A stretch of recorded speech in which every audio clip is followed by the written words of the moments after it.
And it was early in the morning when the first airplane hit. So he called my son, who was on Wall Street, 1 block away from the Wall Street and Trinity Church, about a block away. And he said, Ralph, get out of the office. I said, Ralph said, well, for what? Yeah, look out of the window. And my son saw it, and he had about 15 employees, and he said, everybody run down. They were on the 21st floor. Electricity there was, so they ran down. And they ran, and they started. So my son said, everybody out, they went down. And he went down with all the ladies, all of the employees, and they ran for about a mile.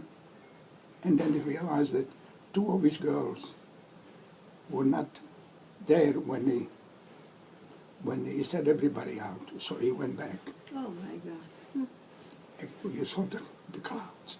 He went back again to save them. Oh. They were up there on the 21st floor, and he had to drag them out. Then he wanted to move. And he said, hell, I came to save you, and you come to me with me. And I said, and it was really full of, well, he went against the big cloud. Okay. And because only they would give it not to for-profit organizations. We cannot sell or do, only to religious places like this. And so I called this guy, and well, I had to be everything in writing. And those things, everything in, and I have the letter, the first letter. The father asked for a piece of matter, and the guy in New York, what are you going to do with it? You know, he said, I'll send you something. And I said, okay. Or first I said, you know, why don't have my son pick it up, and then he will send it by FedEx to us.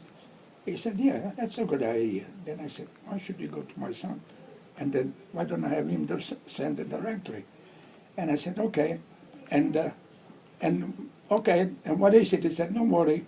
What is it? Is it big? He said, yeah, it's a little bit big.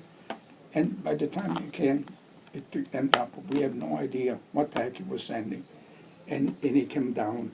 And then it was 425 pounds. And when we realized from FedEx, you know, how big is it? What is it?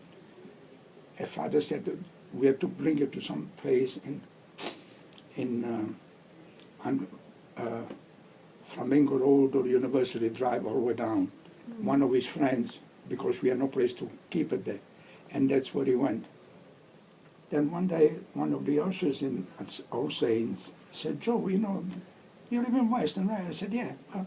They're opening church, and they're opening a Catholic church in Weston. I said, no kidding. He gave me the phone number. I called, and he said, the phone number was Father Paul's cell phone. I said, Father, I understand that you're opening a church.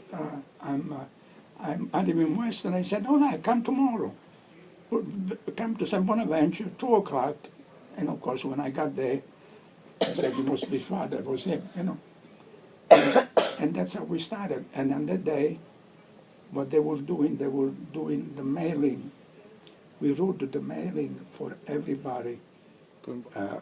We started on the Sunday after 9/11, but we didn't know it was going to happen.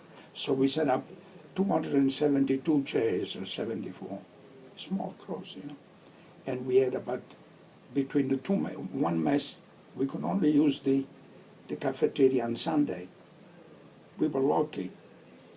All of the other churches before that, they started in a garage or in somebody's home. But just before we arrived, the Board of Education allowed, if the maintenance person wanted to, they could let somebody have it. And that's how we got it. So we set up 272 chairs, for the 10 o'clock mass, we got about 1,500 people between the two chains.